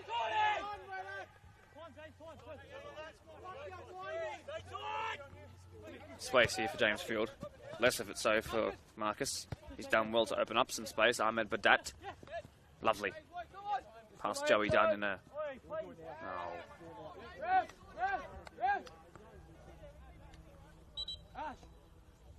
Well, here comes the great man himself, Braden Keating. For the first time in over a year, he makes an appearance on the match of the round. It's been a great showing by Ashlyn Govender. Braden Keating, JB Hi-Fi's favourite son, is going to make his way out onto the pitch. Finally back into the swing of things.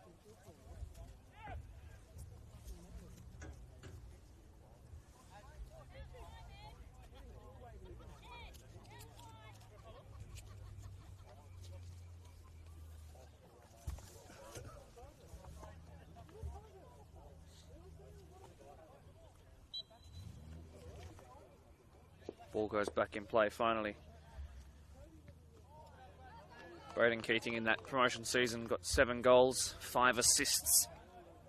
And that was before the final series had even started. Deserved that All-Star rep. He didn't quite get it because he was away on holiday. He's a man who has won the Goal of the Week competition before.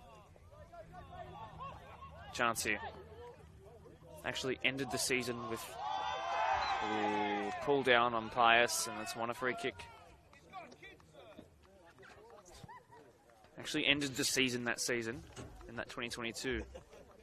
Across all grades, by the way, not just in first grade, across all grades with 20 goals and 12 assists. Bit of a stagnated season last year, but a stop-start, unfortunately, for the man himself. But the number 51 back into the swing of things now. And I wouldn't be surprised if he grabs a goal, because he loves to do it on camera as well. One of the remaining figures of the original boys who came here and won that promotion.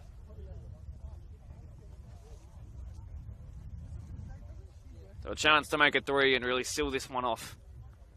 This would put Ropes almost assuredly out of contention in this one.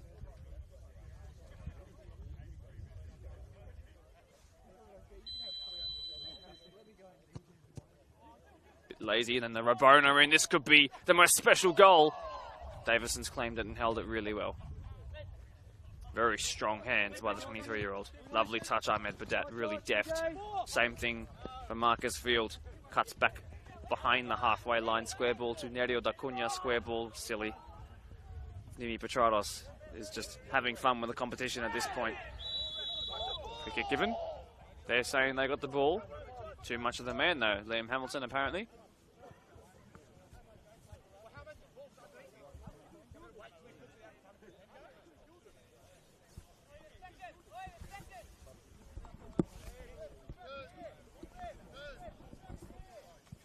So set piece from real far out. James Field, you think, will be the one who stands over this.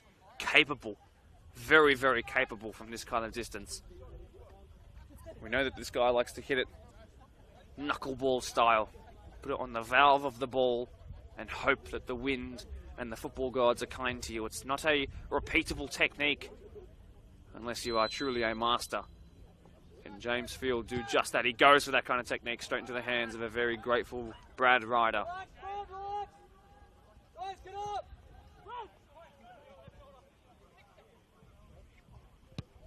And sent away. Geez, that's good technique. Dimitri Petratos wants a match of the round debut hat-trick. He got it wrong. And he can't quite believe that he's done that. It was a lovely run to peel away from the defence. We just haven't gotten keen to that long boot that Ryder is capable of. Eamon, be aware here, please.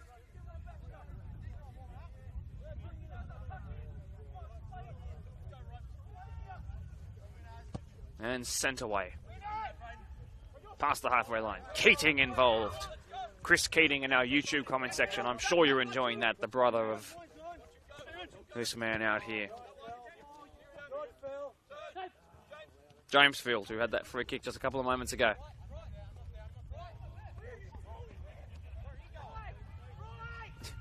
Asks, where's Manguendeza? Where are you running? Eventually, it's been shifted out wide. Oh, this is a funny old night of Blacktown Premier League football. Lovely work. Can Ropes find their way back into this game? They've just been missing that little something all game. Can this be the moment where that changes? Strong work, Saldana. Joey Dunn went for the swing and missed. That's like me playing golf. James Field picks it up again. He's been on the ball so much in these last couple of moments. The rain's starting to come back down here at Ropes Crossing. There is the man who could argue for the Man of the Match award today.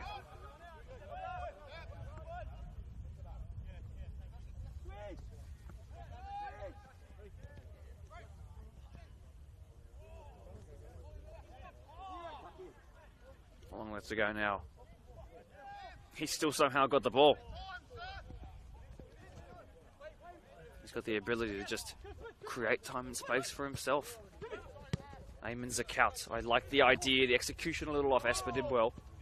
Fufus. Saldana.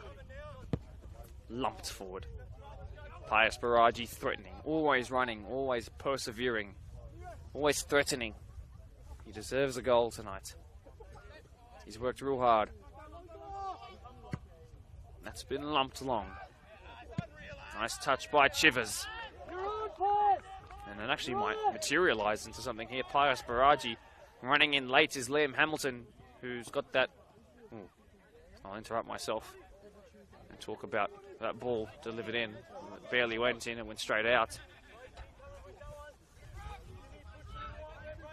A clean sheet, considering Eastern Creek's defensive record, would be really great here. Eastern Creek have conceded 17 goals and scored 21 today. That moves up to 22 and 23 goals scored for the season. Nerio da Cunha. Wes Manguendeza was offside. So frustrating for Ropes.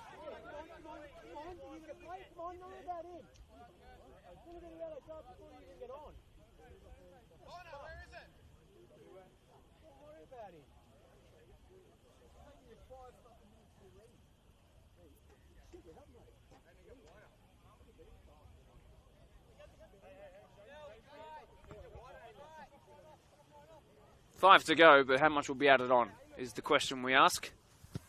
Sent away by Ryder. Oh, geez, he's got a really significant kick on him. And forward they come. Lovely. Special. Delivered in and cleared away.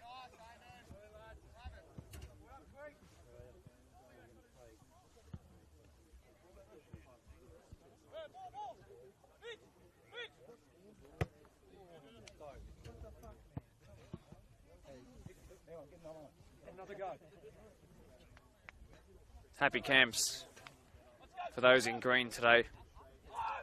Played shorts. Joe Dunn, low and flat, easy save. Next go! Forget that! Next go, let's go!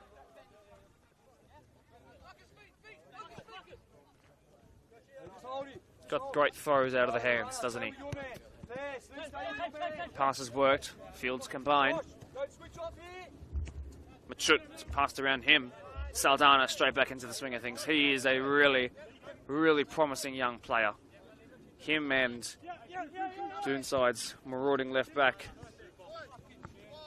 might just have a great tussle for the All-Star roles for the next decade or so. Of course, talking about Liam Howarth. Ahmed Badat's asking a lot of Kuzmanovski. He's been able to keep it in. Machut stepped in and just floored Kuzmanovski there. That'll hurt tomorrow. Doesn't know how on earth that happened.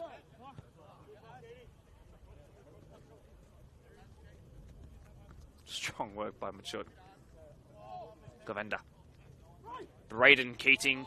Lovely weighted pass. This is the moment for Pius Baraji. Seal the game, Pius Baraji. Finally. Gets his goal. Gets the points assuredly now for Creek. Wraps things up on the road. It's going to be a happy travel back tomorrow reserve. And Pius Baraji picks up his 6th in 11 games. So here's a bit of a feel-good moment to go along with their 3rd goal as well. We're about to welcome a kid fresh out of the 21s who's been with this club since the age of 5. Rowan Chapello makes his match of the round, his 1st grade debut. All in one. There's some pretty significant applause and appreciation from the opposite ends where all the Creek fans are watching along.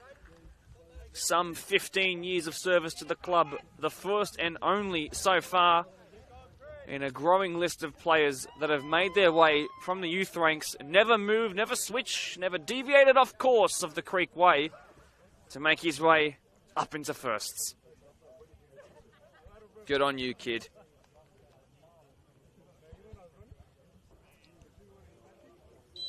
Welcome to 1st grade football. Still a teenager. Got plenty of room to grow. Got a couple minutes here to learn the ropes. At ropes. Let's see if he's got the schmick to get onto the ball. Lovely. And Keating's turn to run onto a pass after Pius Baraji was found by the brilliant man. It's a chance for a fourth. Oh, Keating is just special. This number 10 is just as. And Eastern Creek look really, really good here as they hammer it home in the second half. It's a hat-trick on match of the round debut for the growingly brilliant Dimitri Petratos. It's 2 goal contributions off the bench, both being assists for the ever-exceptional Braden Keating. And it's a 4 goal to the good day for a Creek side who have taken their chances when presented with them.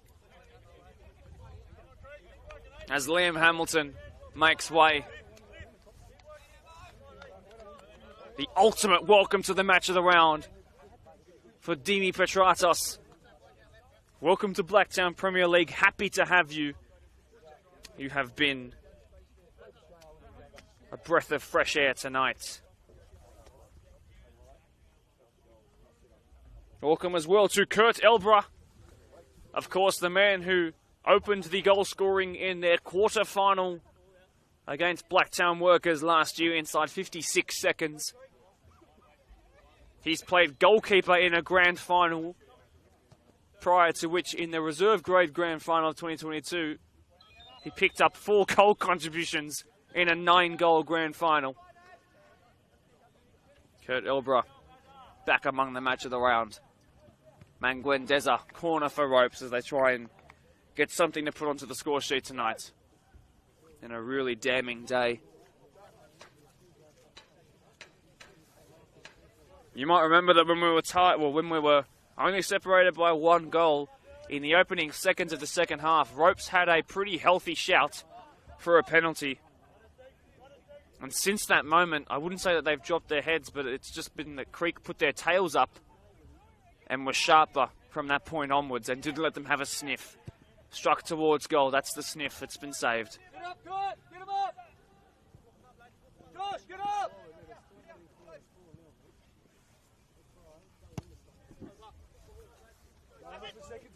One out of the air by Azapati. Rowan will get his first touch in the match of the round. He's been slid into. He picks it back up. Sends it out wide. Simple stuff done right.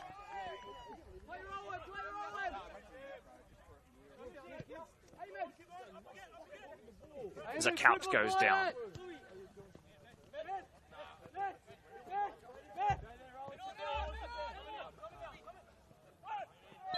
Jimmy Petratos wins it. Yellow card for Blake Fufus.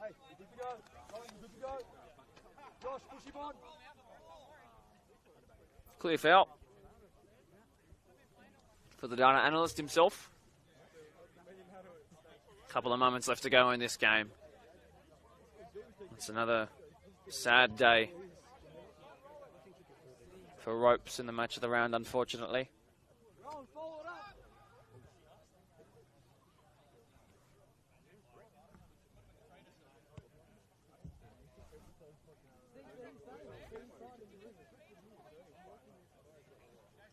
Joe Dunn stands over this one as well.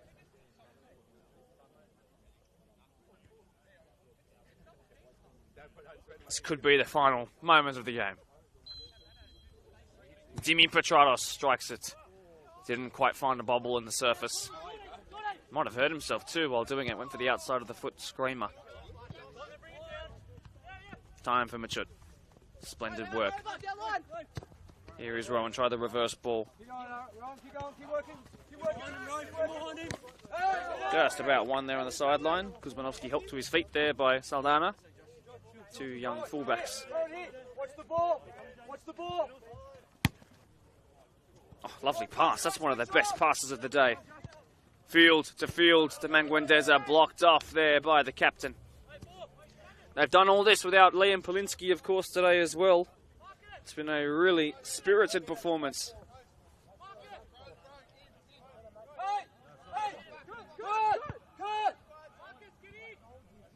What they're making sure now in the Creek contingent, among the Creek contingent, is that they keep a clean sheet. It's of real importance to these boys, although larrikin they may come across at times. It's the fine details that will win you championships. Of course, it was a couple of late set pieces that ended their season last year and went for the audacious Ahmed Badat. Missed it completely, unfortunately.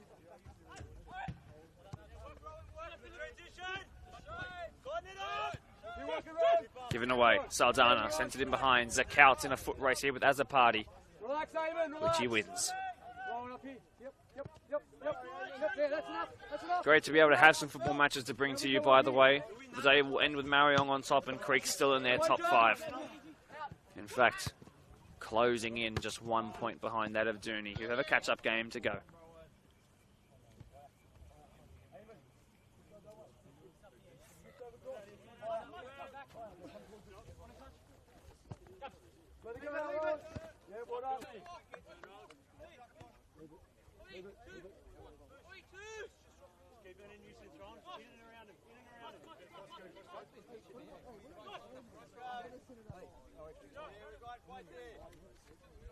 Saldana.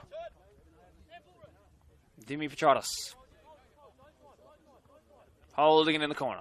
2 either side of him. Throwing it will be.